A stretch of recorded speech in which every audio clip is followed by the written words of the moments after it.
njyewe ngaya cyane umuntu wese uri kwishimira ko Yago yatandukanye n'umugore. Umuntu wese wabiserebuye shame on you. Umuntu wese wabiserebuye shame on you. Inama yanjye rero niyi, Yago mwiza, Yago nshuti yanjye, ntago gukunda umugore bihagije. No. Gukunda umugore ntibihagije ngo umubone. Kuba ukunda umugore wawe cyane ntibihagije kugira ngo umugumane. Je ndi mu ruhande rwa Yago, bitavuze ko nari mu ruhande rw'umugore. Nituza kuganira muranyumva ahantu mperereye. Njyewe ikintu cya mbere nifuza ko umuryango wa Yago wakomeza kubana. Nifuza ko urugo rwa Yago rwakomeza kubaho. Nifuza ko umwana wa Yago Life yabana na papa we na mama we.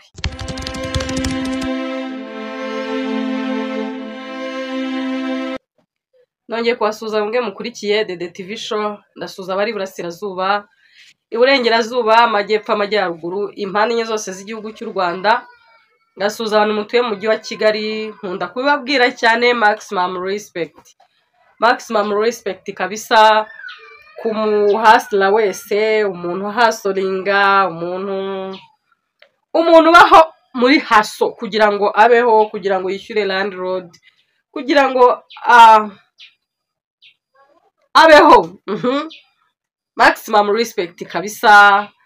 N'umuntu uba mu ntara, abantu baba mu ntara nabo bahasoringa kugira ngo babeho, bakabaho nk'abantu batuye i Kigali. Mwese maximum respect. Mwubahwe cyane, muri ab'agaciro, muri abantu badasanzwe, muri abantu baremereye. So ahangaha ndihanganisha abantu bose batameze neza. Wewe wumva urwaye, wewe wumva wabyutse ukumva ntago umeze neza, wewe wabyutse ukumva urabihiwe, wewe wagize ibyago ugapfusha uwawe, wewe urwaye wumva utameze neza, umubiri ugoye, mwese ndavuze nti Imana yo mu ijuru nsenga ibakize.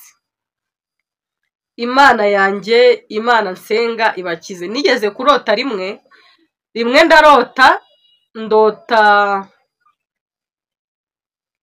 ndota ngo mu kirere harimo mu kirere hinjiranyemo inkota, harimo inkota yinjiyemo, nyine yinjiye mu kirere. Noneho ngo birangiye ngo mbona hantu inkota yinjiye hari gusohokamo amaraso. Nabonaga biri nko mu kirere cyahariya mu Kiyovu nka gutya, ariko kuri uno muhanda umanuka uza kuri Cafe Rwampara Gikondo, mu kirere ariho icyuma kinjiye mu kirere nyine. Noneho ngo mbona hari kuvayo amaraso, umuvu w'amaraso mwinshi cyane. Noneho ngo nkabona arimo aratemba ari menshi, atemba muri iki gishanga cyose cyo guturuka hejuru mu Kiyovu kumanuka muri Cafe Rwampara gutyo. Noneho hirya hari abantu b'abasilamu barimo barashyingura, ngo bari gushyingura umusore. Noneho ngo wa musore bari gushyingura ngarakanguka, arazuka. Ngo mbona arazutse, arahaguruka. None ikintu gitangaje, nabibonaga ngiye nyine, abandi ntibabibona, ahubwo bagiye kubona babona avuye mu isanduku, arahagaze nyine, asohotse maragiye. Abantu bose urabyumva, babonye umuntu bari gushyingura azutse, baratatana bariruka. Noneho bamaze kwiruka, noneho ngo mpita mvuga ngo se uriya muhungu azuwe n'iki? Ubwo urumva radiyo amaraso aracyari kumanuka menshi, nimbabwira ngo menshi kuko yarasandaye ari menshi cyane. Noneho ngo inyuma ya hantu umuvu uri gutembera hirya aho ayo maraso ataragera, ngo araza arambwira ngo uriya muhungu azuwe n'amaraso ya Yesu. Niko uwo muntu yambwiye, ngo uriya muhungu azuwe n'amaraso ya Yesu. Ngo ndahindukira ndeba ya maraso, ngo nkabona arimo aramanuka ashaka kuzamuka nk'igikondo gutyo. Noneho ngo uwo mugabo arongera arambwira ngo buriya rega ngo mu maraso ya Yesu niho mukirira, ngo igihe cyose uzajya uba urwaye, ngo igihe cyose uzajya uba utameze neza, ngo igihe cyose ngo amaraso ngo ya Yesu ngo azura n'abapfuye, ngo igihe cyose uzajya uba utameze neza ngo jya uhamagara ayo maraso ya Yesu ngo uzajya umera neza. Rero mbivugiye iki? Mbivugira ku bantu barwaye. Muntu urwaye hamagara amaraso ya Yesu, muntu utameze neza hamagara amaraso ya Yesu, kuko mu maraso ya Yesu niho dukirira. Mu maraso ya Yesu niho tubonera ubuzima, mu maraso ya Yesu niho tubonera kubaho, niho tubonera gucungurwa, niho tubonera ubugingo. Rero ndasaba nimba hari ubonye ikiganiro cyanjye arwaye atameze neza, waba uri mu bitaro, waba urwariye mu rugo, waba ufite ubwawe urwaye kandi wifuza ko akira, mwizerere mu maraso ya Yesu, muyahamagare. Amaraso ya Yesu aracyakiza na n'ubu. Ndabashimiye rero cyane cyane, ndashimira abantu mwakoze subscribe, abantu mukomeza gukora subscribe. Imana ijye ibaha umugisha cyane, ijye ibaha umugisha utagabanije, ijye ibareba neza, ijye ibishimira. Imana yanjye ijye ibaba hafi, ibahe ibyo mukeneye. Twagarutse rero, twagarutse kuri Dede TV show, twagarutse kuganira namwe, kuvuga ibintu uko tubyumva, kuganira, sibyo, kuganira bisanzwe. Twagarutse uyu munsi, nje kugira inama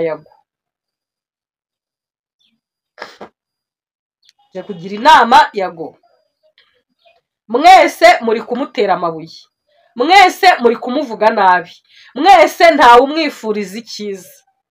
Okay, reka ne kuvuga ko wenda murakimwifuriza, ariko abenshi muri gukora ibiganiro byinshi muri kuvuga nabi Yago, muri kuvuga ngo yananiye umugore, muri kuvuga ngo hari n'uwo nabonye Patrick Fizo, ni Fizo ninde? Pizo, ni Pizo, Mavida ndi Pizo. Aha, uwo nguwo nyine mwamumenye. Mu by'ukuri numvisha mu magambo yose yavuze, numvisha avuga ngo mwigeze mubona umuntu n'umwe Yago yabanye nawe bagatandukana neza? Mwese rero abantu muri gukora ibiganiro kuri Yago, muri kumuvuga uko mubishaka, kuko birashoboka hari igihe Satani agufata akagusiga ikintu, akakwambika ikintu, ku buryo umuntu wese agufataho ijambo, kandi ibyo avuze ukabibona ko bishoboka kuba ari byo. Rero njyewe naje ndi mu ruhande rwa Yago, bitavuze ko nari mu ruhande rw'umugore. Nituza kuganira muranyumva ahantu mperereye. Njyewe ikintu cya mbere nifuza ko umuryango wa Yago wakomeza kubana, nifuza ko urugo rwa Yago rwakomeza kubaho, nifuza ko umwana wa Yago Life yabana na papa we na mama we, akaba ari bo bamurera. Nifuza ko family ya Yago na Teta babana, bakomeza bakabana. Nifuza ko umuryango wabo utasenyuka, utahungabana. Njyewe murabizi ko nkora ibiganiro ku miryango, murabizi, abantu bazi content yanjye cyangwa mwayikurikiranye murabizi. Rero impamvu nyivuzeho ntago nje kuyivugaho nk'umuntu uje gutwika, nje kuyivugaho nk'umuntu urimo gukora n'ubundi kuri content z'umuryango, uvuga ibintu bitagenda neza mu miryango kugira ngo abishoboye babikosore, uvuga ibintu bitameze neza cyangwa se ibintu abantu dukora bishobora gusenya umuryango, kugira ngo bikosoke, ntago mbivuga kugira ngo mubyumve mu bifane birangire, mbivuga kugira ngo mubikosore, aho biri gupfira tuhabone tuhakosore, and then dukomeze ubuzima, famiye zibeho, twishime, tuzagire ibisekuru n'ibisekuruza byiza kandi byishime. Rero burya ibisekuru n'ibisekuruza bituruka kuri twebwe imiryango iriho ubu ngubu. Mu myaka itaha tukazaba ba sogokuru na ba nyogokuru, tukazaba ba sogokuruza na ba sogokuruza beza. Bituruka hehe rero? Bituruka hano, ahangaha dutangirira. Bituruka mu rukundo, ugarambagiza umuntu, mugafiyansanya, mugakora mariage, mukabyara, mukororoka, mukabyara abana banyu bakabyara, abo babyaye nabo bakabyara, ugahinduka sogokuruza. Rero impamvu vuze ibi byose ni ukugira ngo twumve ko tudakwiriye na rimwe kwishimira ko hari umuntu, ntabwo dukwiriye kwishimira ko hari umuntu utandukana n'uwo babanaga. Ntabwo ibyo binari byo, ntabwo dukwiye kubyishimira, trust me.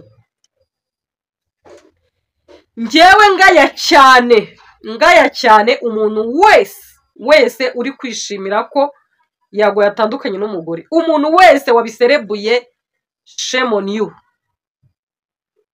Umuntu wese wabiserebuye, shame on you.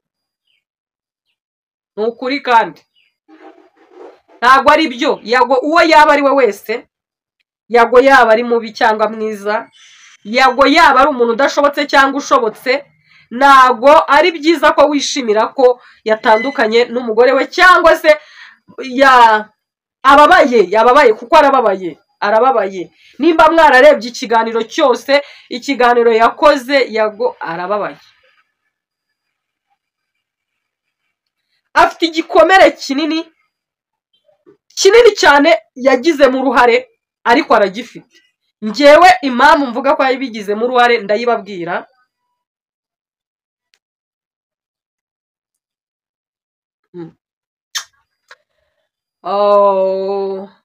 Ndayibabwira. Yago, ubu ngiye kuvugana na Yago, kamvugane nawe turebana. Yago, gukunda umugore wawe ntabwo bihagije. Kuba warakundaga umugore wawe nk'uko wabivuze ntabwo bihagije, nshuti yanjye. Ntabwo ndi kukubwira nabi, sindi no kukuvuga nabi, ndi kukugira inama nk'umumama. Ntabwo ndi mukuru cyane, sinanakuruta cyane rwose pe. Ntabwo nkuruta cyane pe. Nimba nkurusha imyaka myinshi ntabwo yarenga 5 cyangwa 4. Ariko njyewe nk'umuntu wagutanze kugira famiye, nk'umuntu wagutanze kugira umuryango, ngiye kukugira inama. Ngize amahirwe, ngiriwe ubuntu, iyi nama wayibona. Ariko njyewe nk'umuntu uhora nizeye ko ibintu byose bishoboka, nk'umuntu uhora nizeye ko Imana ishobora kuboostinga ikintu kikagera kure, nizeye ko niyo hashira imyaka ingahe message yanjye izakugeraho, niyo yakugeraho wararangije gukora icyo ngiye kukubwira. Ariko byibuze uzabona ko hari umuntu muri cya gihe wari urimo guterwa amabuye, hari umuntu wafashe umwanya akakugira inama. Inama yanjye rero ni iyi. Yago mwiza, Yago nshuti yanjye, ntago gukunda umugore bihagije. No. Gukunda umugore ntibihagije ngo umubone. Kuba ukunda umugore wawe cyane ntibihagije kugira ngo umugumane. Ndi bukubwira amagambo asa nk'aremereye. Abagore mu buzima bwacu dukunda kubahwa no kubahishwa. Unyumve neza. Abagore mu buzima bwacu dukunda kubahwa no kubahishwa. Ako kantu ko kubahishwa mu gatindeho. Rero kuba ukunda Krista ntago bihagije byonyine.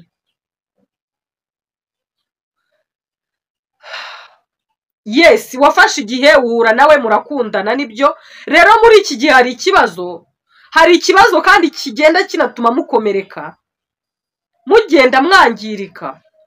Ikibazo cyo kubana mukiri mu rukundo.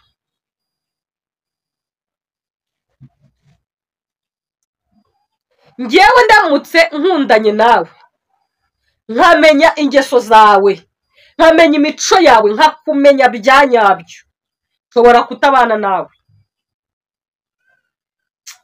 Imana imbabarire imfashe ibintu ukuntu ndimo ndabyumva ariko nza kubivuga. Ikindi ndasaba Imana yo mu ijuru imbabarire iki kiganiro kirebwe. Njya mvuga ngo views nyara nta kintu ziba zindi, ariko iki cyo ndumva hari icyo nshaka, ndumva hari icyo biri bunkoreho nikiramuka kitarebwe, biri bumbabazi. Mumbabarire umuntu wese ufite uburyo iki kiganiro cyagera kuri Yago, ambabarira ze kukimusharinga. Ngiye nimero ye ndayigira, nimero ya Yago ndayigira, ariko ntago ngiye ndi bukimusharinga.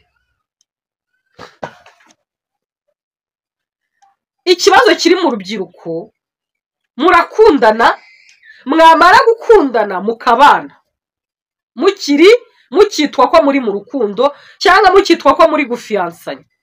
Kambabwire rero ikibazo kiba iyo murimo kubana.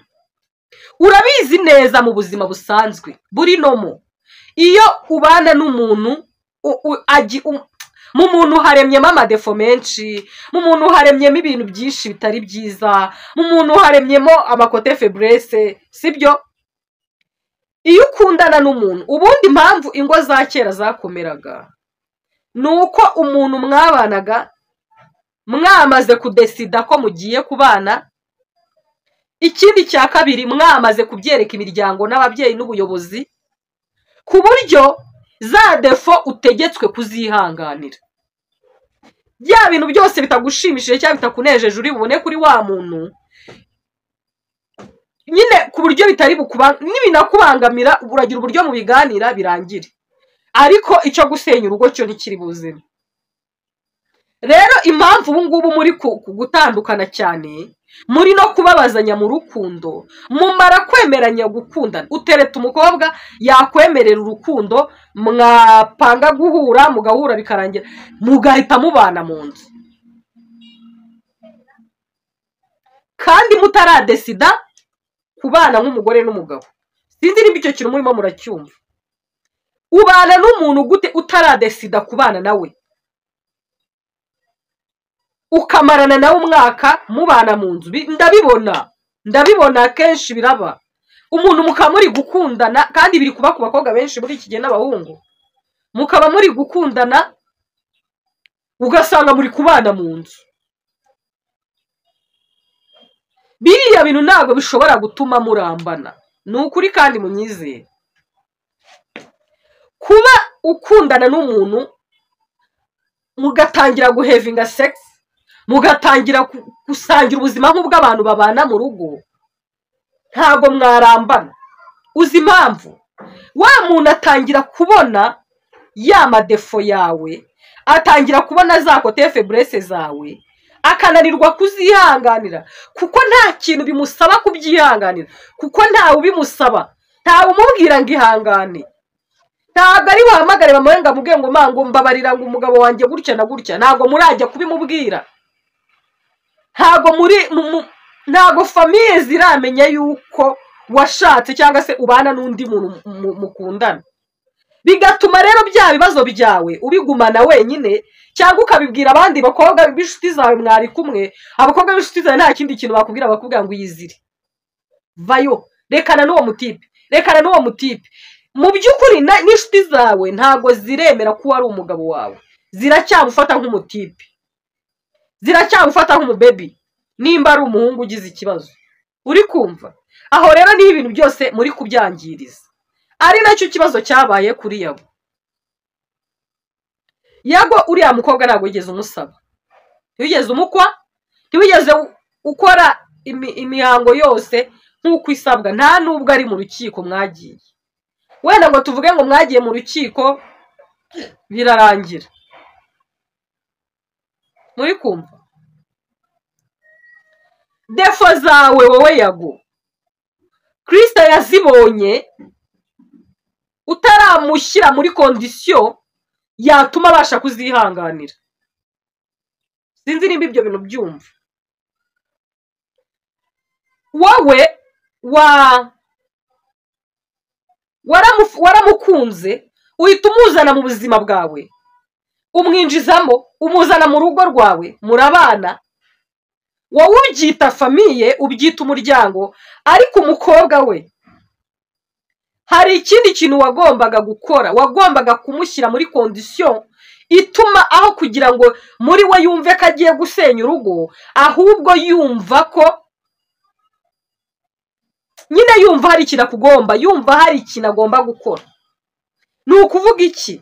Wenda ngerageze kubisobanura. Wagombaga kumushyira muri kondisiyo ituma yumva ko urwo ari urugo rwe arimo, kandi naruvamo ari bubashenye. Ubu kugeza ubu mubajije yakubwira ngo Yago naramusize, ntabwo yakubwira ngo nashenye urugo. Wapi? Kuko muri we nubwo mwabanaga ntabwo yigeze abona ko afite urugo. Ntabwo yigeze abona ko afite urugo, ahubwo yumvaga abana n'umutipe bakundana. Uwo mutipe bakundana agira defo, uwo mutipe bakundana agira kote faiblesse. Aho rero niho hatumye ahaguruka aragenda. Ikindi nigeze kuvuga ijambo ngo abakobwa bakunda umugabo bubaha akanabubahisha. Umukobwa murabanye, umuteye inda, murabyaye, mubyaye nkande, mubyaye nk'iki? Wowe navuze ngo muri wowe urabibona nk'umuntu wubatse, wewe wari wamaze gukonfirma ko wubatse, ariko umukobwa we ntiyubatse, ntabwo yari yagakonfirma ko yubatse, kubera ko nta kintu na kimwe wigeze ukora kimwereka yuko yubatse urugo. Ibi ndabivuga ntarigeze ngera mu rugo rwabo, ndabivuga ntarigeze ngera mu buzima bwabo. Yesi ashobora kuba yaragukundaga, ariko hari ibintu byinshi wari utarakora ngo umwemeze neza bya nyabyo kumukunda. Wenda wari urimo urabipanga kuzabikora, ariko ntabyo wari wakoze. Rero niyo mpamvu we kugenda byamworoheye. Niyo mpamvu kugenda byamworoheye, kuko ntabwo wigeze umushyira muri kondisiyo imukonvenka ku buryo yumva ko afite urugo, afite umuryango. Ikindi cya kabiri,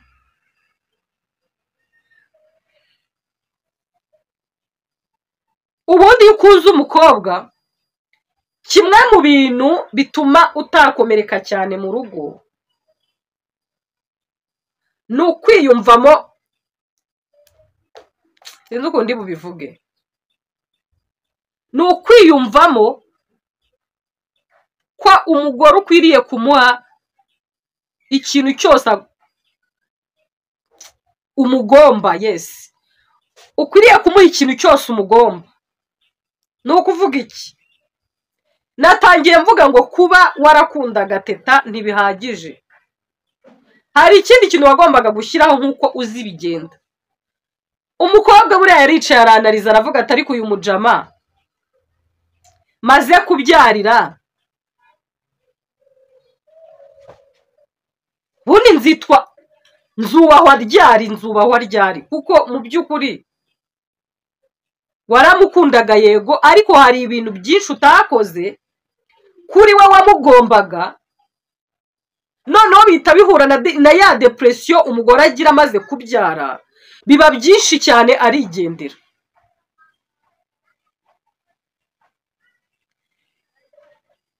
Wagombaga kujya mu miryango yanyu ukamwerekana nk'uko wamutweretse natwe abagukurikira kuri social media zawe, warangiza ukajya mu murenge ukamwerekanayo, ugasinya impapuro. Ubwo ndavuga kujya mu murenge gusezerana, warangiza ukajya mu rusengero ugasezerana nawe.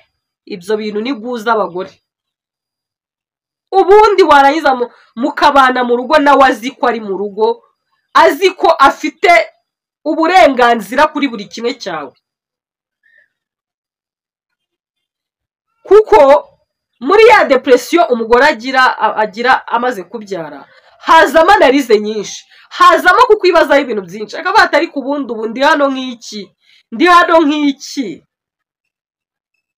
ubundi ndi kumwe n'uyu mugabo nk'iki, kuko iyo umugore amaze kubyara arakura mu bwonko. Umugore iyo amaze kubyara hari ubundi bwenge yunguka, areba kabiri. Uri kumva? Rero icyo nicyo kintu utakoze. Wamweretse abantu bo muri social media, wumva birahagije kuvuga ko umukunda, uragenda uricara uramureka arabyara mani, uramureka arinda byara mudakoze ubukwe bro. Bazakubwire nta mukobwa n'umwe ubaho wanga ubukwe, kandi iyo condition nahoze nkubwira wari buyimushyiremo iyo uza guhita umufatirana agitwite mugahita mukora ubukwe.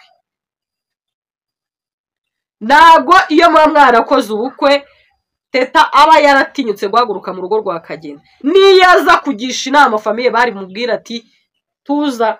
Ikindi kintu mw'abantu mwe, biraryana birababaza kubyara uri wenyine, birababaza pe. Kubyara ntugire abantu benshi bagusura, kubyara ntugire abantu wari ubafite, biraryana. Ku mugore, ndavuga ku mugore, biraryana cyane. Wumva depression iriyongera, birajena mani. Kubyara ukabura umuntu n'umwe ukwitaho birajena. Niyo umugabo wawe yaba agukunda inshuro 1000, niyo yaba agukunda inshuro 800, kubona abasista bawe baza mu rugo, kubona abantu bose baza, ibyo bintu byose rero nibyo byateraniye mu mutwe wa teta muri cya gihe cyo kubyara. Igihe umuntu aba yahungabanye bituma haguruka aragenda. Rero yago kurwange ruhande ndakugira inama ngo teta umwumve, uganire nawe, ariko cyane umukureho urubwa rwo kubyara umwana atarakoze ubukwe, sibyo?